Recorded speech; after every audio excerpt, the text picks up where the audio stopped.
তারেক রহমান বললেন, আমাকে আপনাদেরকে ভোট দিতে বলিনি, আপনার ভোট যাকে খুশি তাকে দিবেন। ভিডিওটাকে দেখুন।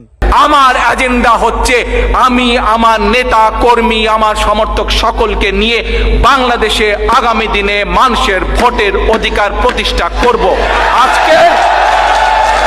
আজকের এই 7ই নভেম্বরের এটি হচ্ছে আমাদের আজকের এজেন্ডা, এটি হচ্ছে আমাদের আজকের প্রতিজ্ঞা, এটি হচ্ছে আমাদের লক্ষ্য, এটি হচ্ছে আমাদের উদ্দেশ্য। যে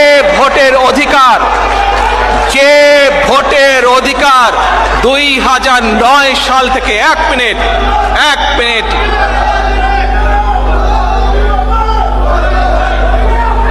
আজ জাতীয় নির্বাচন সহ বাংলাদেশের সেটি ইউনিয়ন পরিষদের নির্বাচন হোক, সেটি পৌরসভার নির্বাচন হোক, সেটি উপজেলা নির্বাচন, যেই নির্বাচন, প্রত্যেকটি নির্বাচনে গত 10-12 বছর যাবৎ বাংলাদেশের কোনো ভোটার, কোনো মানুষ, সেটি নতুন প্রজন্ম হোক, সেটি পুরনো প্রজন্ম হোক, কেউ ভোট দিতে পারে না।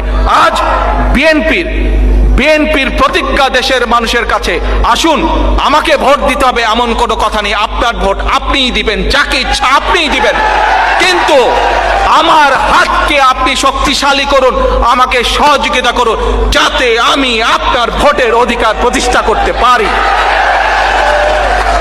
আসুন আজকে আমাদের স্লোগান হোক, 75 সালে যেই অপশক্তি পরাজিত হয়েছিল ষড়যন্ত্রের মাধ্যমে, 111-এর মাধ্যমে, সেই